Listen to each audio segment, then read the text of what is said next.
गिबियावनो बयखौबो आंनि चेनेलाव बरायनानै लाग्रोबाय। आसा खालामो बयबो मोजाङैनो दङ। दासिमनि मोननैसो खौरांफोरा जाबाय। खा एबा नोगोरारि सोदांनाय आयेनखौ हादरनाङैनो गनायथि होनायनि उनावनो पाकिस्तान, आफगानिस्तान आरो बांलादेशनि रिफुजि सुबुंफोरखौ भारतनि नोगोरारि महरै मावख'आरि गनायथि होनायखौ नुनो मोन्दों। थिग बेबादिनो पाकिस्ताननिफ्राय फैनाय सा 18 हिन्दु रिफुजिफोरा आहमेदाबादाव मावख'आरि महरै भारतनि नोगोरारि गनायथि मोनबाय। नोगोरारि सोदांनाय आयेन एबा खा आयेनखौ गनायथि होनायनि उनाव बे मख'जाथाव खामानिखौ मावफुंनाय जादों। बिसोर सा 18 हिन्दु रिफुजिफोरा गुजरातनि आहमेदाबादनि गोलाव समनि थागिरिमोन होननानै मिथिनो मोननाय जादों। डकुमेन्टेसन खालामनाय बिखान्थिया गुजरातनि रायजोआरि नखर मन्थ्रि हर्ष सानगाभिनि नुजाथिनायाव मोनसे रिफुजि बादायाव खुंजानाय मोनसे जर'खा हाबाफारिनि गेजेरजों जायो। गोदानै आजावनाय नोगोरारिफोरनि थाखाय मिजिं थिनानै बिसोरखौ हादरनि फारसे जौगालु बिथिङाव सांग्राङै बाहागो लानो खावलायो। गुजरातनि नखर मन्थ्रि हर्ष सानगाभिआ मावख'आरि रिपर्टनि बायदिब्ला आहमेदाबाद जिल्लायाव पाकिस्ताननिफ्राय फैनाय भारतनि नोगोरारि मोनथायखौ होजानाय हिन्दु रिफुजिफोरनि गासै अनजिमाया 1167 सिम जाबाय। मख'नो गोनांदि सिटिजेनशिप एमेन्डमेन्ट एक्ट 2019 आव मख'नाय एजेन्डा बायदियै सरकारनि थांखियानो जादों नसुंआरि हादरफोरनिफ्राय फोरमान गैयै आरो मुस्लिम नङै सुबुंफोरनो भारतनि नोगोरारि मोनथायखौ होनाय। फारसेथिं आसाम रायजोआव खा आयेनखौ लानानै सरकारनि हेंथायै गोख्रों सोमावसारनाया सोलिगासिनो आरो खा आयेनखौ सरकारा बोखांना लाफिननांगौ होननानै गोख्रों दाबि खालामनाय जादों। सनितपुर जिल्ला दुलाराय बर' फरायसा आफादनि बानजायनायाव राङापारा दख'रा एबसुनि सिङाव थानाय बगिजुलि गेजेर आरो गोजौ फरायसालिनिफ्राय आंनि बिमा राव आंनि सोलोंथाइ मोन्थोरखौ लानानै सनितपुर जिल्ला एबसुआ साइकेलजों हान्जा सुरनाय हाबाफारि लानाय जायो। जोंनि बर' हारिनि बर' फरायसालिफोरा थांनाय माखासे समाव गोबां थैलांबाय आरो आथिखालावबो बेबादिनो माखासे बर' फरायसालिफोरखौ बुथारनो सरकारा राहा लादों। बेखौ नुनानै दुलाराय बर' फरायसा आफाद आरो बर' थुनलाइ आफादा सरकारजों सावरायदों लोगोसे सोलोंथाइ बिफानजों सावरायदों। सावरायनायनि उनाव सरकारा जेबादि खामानि मावदों बे खामानिया जोंनि हारिनि थाखाय साबजाथाव नङा। बेखौ जोंनि फरायसा, मेलेमजिबि सुबुं आरो बिमा बिफाफोरा बुजिनांगोन। बेनिखायनो आंनि बिमा राव आंनि सोलोंथाइ बे मोन्थोरजों सांग्रांथियारि साइकेल हान्जा सुरनाय हाबाफारि लानाय जादों। मिरु बिसायख'थि आय'गआ लक सभा बिसायख'थि 2024 मायथाइनि अक्ट'खौ थांनाय 16 मार्चखालि फोसावनानै होनाय जाबाय। बेजों लोगोसेनो हादरनि गेजेराव मडेल कड अफ कन्डाक्टआ सोलिगासिनो। अदेबानि बे आयेननि गेजेरजों हादरनि राजखान्थि दोलो एबा बिजाथिफोरा मा बायदियै सांग्रां जानांगौ आरो बे आयेननि आवथायाव सरासनस्रा सुबुंफोराबो मा बायदियै सोलिनांगौ बेखौ मिरु बिसायख'थि आय'गआ फोसावखानाय जादों।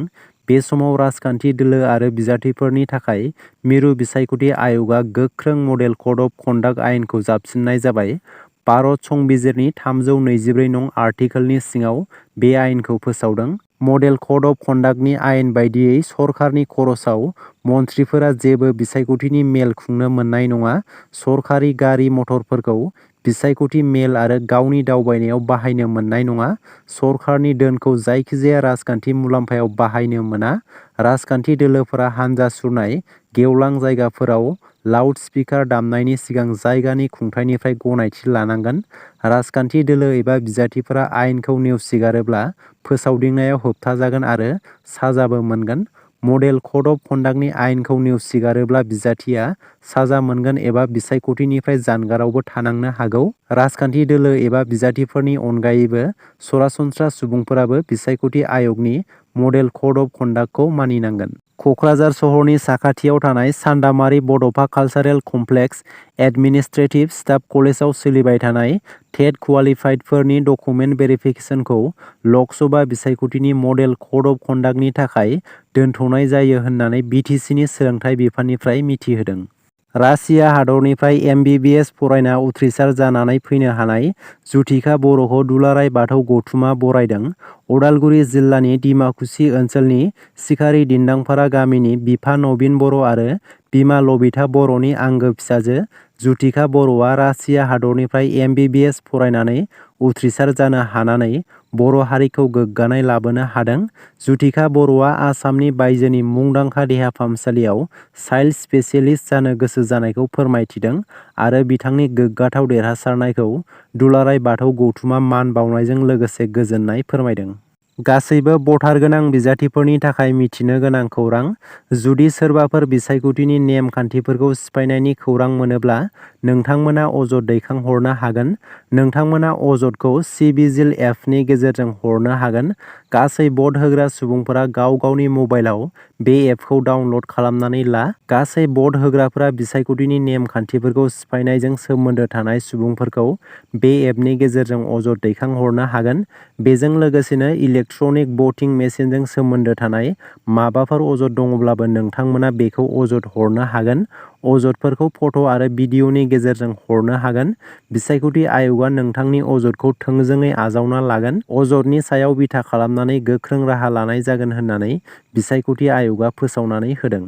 खौसेथि बर' सुबुं गौथुमा BKWACनि इन्टारिम काउन्सिलखौ सिफायनो दाबि दैखांदों। रायजो बेंगिरि गुलाब सान खाथारिया बिथांखौ इउबिपिएफआ लोगो हमनानै बे दाबिखौ खालामो। इन्टारिम काउन्सिलखौ सिफायनानै थाबैनो काउन्सिलनि बिसायख'थि खुंफुंनोबो दाबि दैखाङो। खौसेथि बर' सुबुं गौथुमनि आफादगिरि गाम्बारु मोसाहारि आरो गाहाय नेहाथारि बाबु बर'नि दैदेननायाव इउबिपिएफनि थान्दै हान्जाया रायजो बेंगिरि गुलाब सान खाथारियाखौ लोगो हमनानै बैफोर दाबिखौ खालामो। बेजों लोगोसे BKWACनि सिङाव थानाय बर' आरो ट्राइबेलफोरनि गोबां जेंनाफोरखौ सुस्रांनायनि दाबिखौ लानानै रायजो बेंगिरिनो गांसे गोसोखां बिलाइ गथायो। लोगोसे BKWACखौ मोनसे आबुं काउन्सिल दानो थाखाय रायजो बेंगिरिनिसिम दाबि खालामो। खौसेथि बर' सुबुं गौथुमा। दासिमनि मोननैसो गोनां खौरांफोरा बेनोमोन। गोजोन्थों।